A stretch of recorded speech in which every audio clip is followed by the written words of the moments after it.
Hello guys, magandang umaga. Dito tayo sa Pirama guys.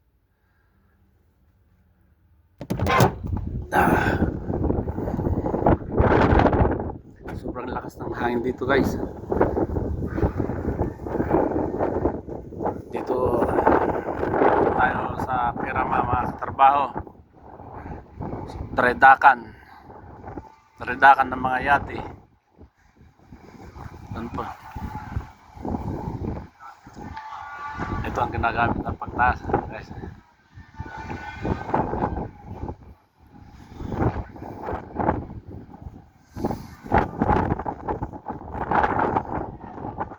Ayun, may Pilipino doon guys. Lalapitan natin yung Pilipino doon guys. Ito yung yate niya guys. Ito.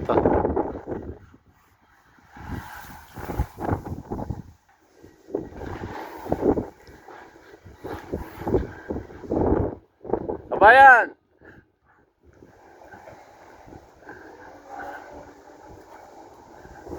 Basta trabaho? Ito, winter time. Busy kabayan ah. Oo nga eh. Ito, ginawa, pitura ng chain, ng anchor. Ito pala yung anchor. Kahit Yan, lagayan pala na. ng piturahan din. Yan ang buhay ng yate pagka winter. Yung ginagawa niya guys ah.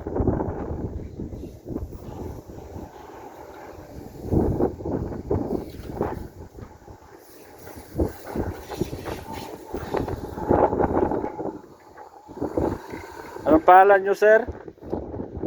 Ha? Anong pangalan nyo sir? Toy toy. Oink oink. Oink oink na pangalan niya mga katrabaho. Dito.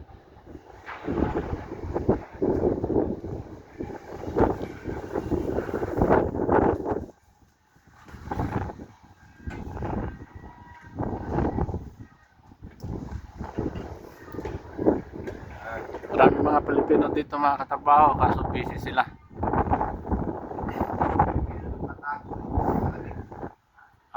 Nagtatago daw yung ibang Pilipino kasi malamig. Dito.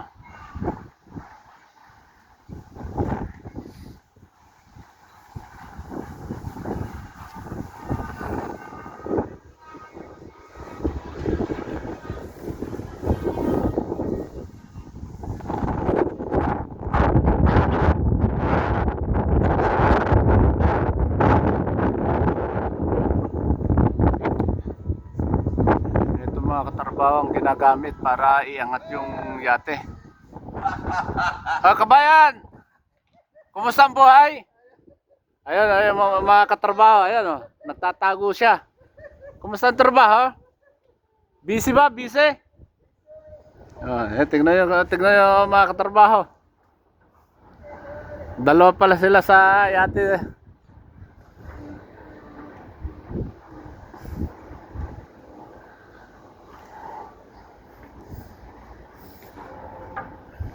Pakita ko katrabaho yung propeller. Sabi nila naghahanap daw sila ng mga tao para ilipat ito, buhatin. Lilipat daw. 10 katao kailangan. 200 euro. May lipat lang dito ilalagay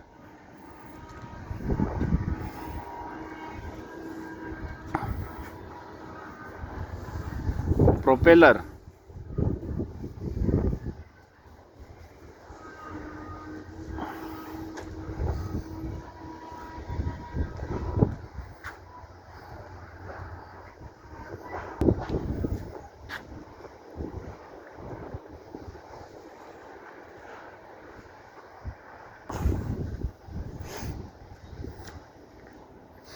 Ay pala.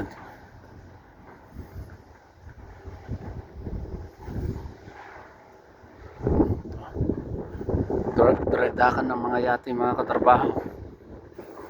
Dami yung mga nakatalukbang katrabaho, yate rin yan. Sa loob para di maano. Ayan, laki.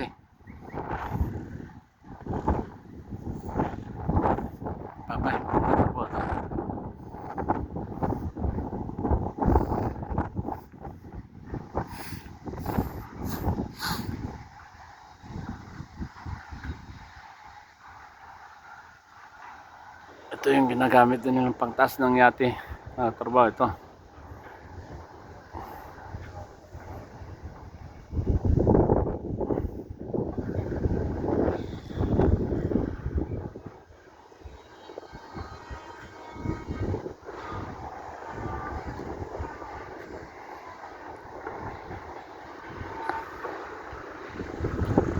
Ang lasa.